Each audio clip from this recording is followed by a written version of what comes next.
تو ہم اسے بے حس کہہ سکتے ہیں؟ مطلب، میں نے سوال کیا اور وہ مسکرا کر مجھے دیکھنے لگی۔ تم وہاں بیٹھنا چاہتے تھے؟ نہیں، میں نے پورا اعتماد لہجے میں کہا۔ وہ بہت خوبصورت ہے اور مسکراتے ہوئے تو بے حد حسین لگتی ہے۔ جو کچھ تم کہنا چاہتی ہو مدھو، میں سمجھ رہا ہوں، اور برا مان رہے ہو میری بات کا۔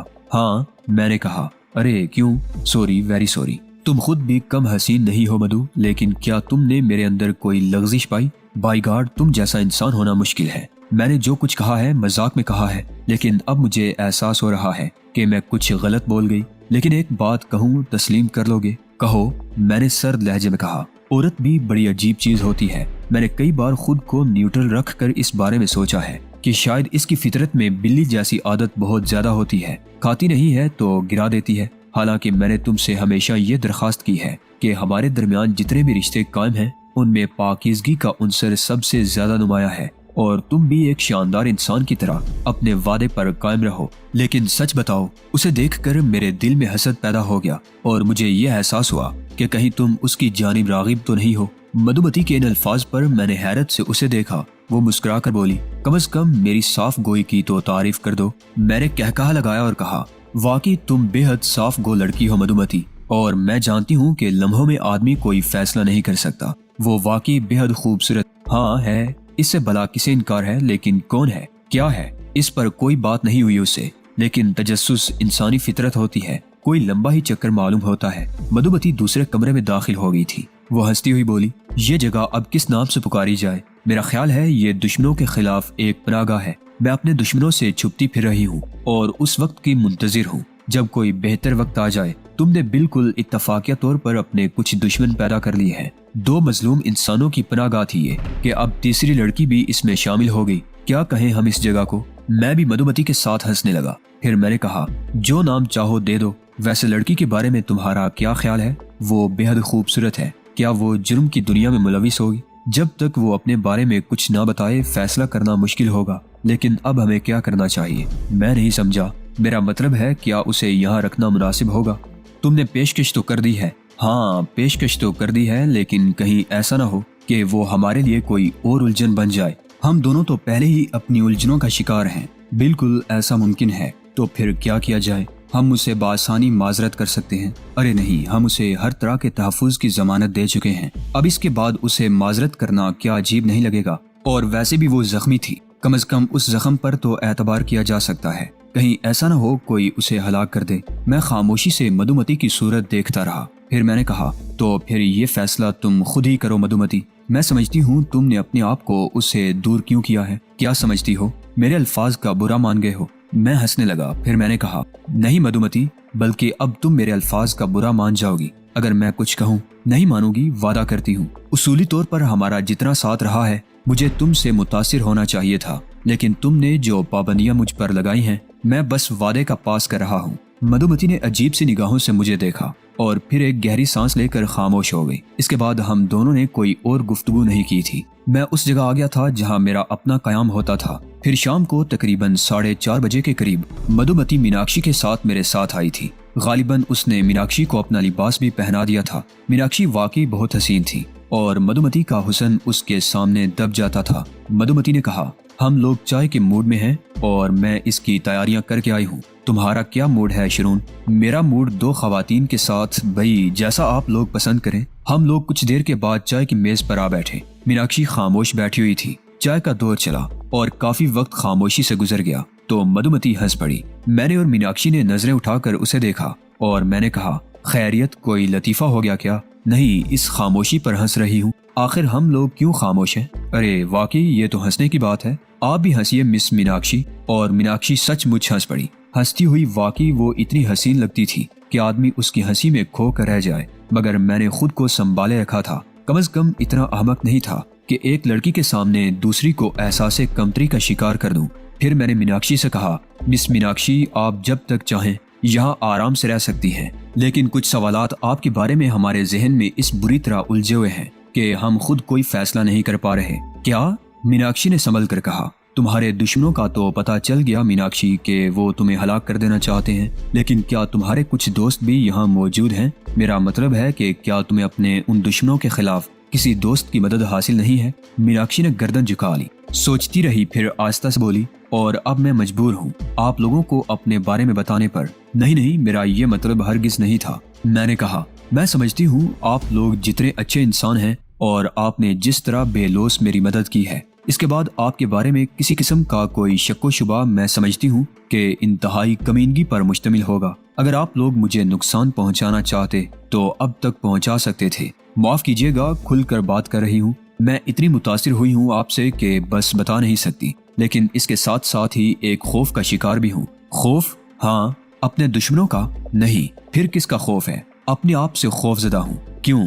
اس کے بعد جانتی ہوں کہ مجھے آپ لوگوں کی یہ محبت اور توجہ حاصل نہ ہو سکے گی۔ میرے بجائے اس بار مدھومتی نے کہا، دیکھو میناکشی، وہاں فتح پور سیکری کے کھنڈرات میں ظاہر ہے ہم تمہاری مدد کرنے کے لیے کسی مجبوری کا شکار نہیں تھے، وہ انسانی ہمدردی تھی، اور سچ جانو تمہاری شخصیت بھی تھی جس نے ہمیں تمہارے بارے میں جانے بوجھے بغیر تمہاری مدد کرنے پر آمادہ کر دیا تھا، اور اب بھی وہی کیفیت ہمارے دل میں موجود ہے۔ تم جو کچھ بھی ہو، اس کا تعلق صرف تمہاری ذات سے ہے۔ باقی جہاں تک اس کا معاملہ ہے کہ ہم تم سے نفرت شروع کر دیں گے، تو اس کا کوئی تصور ہمارے ذہن میں نہیں ہے۔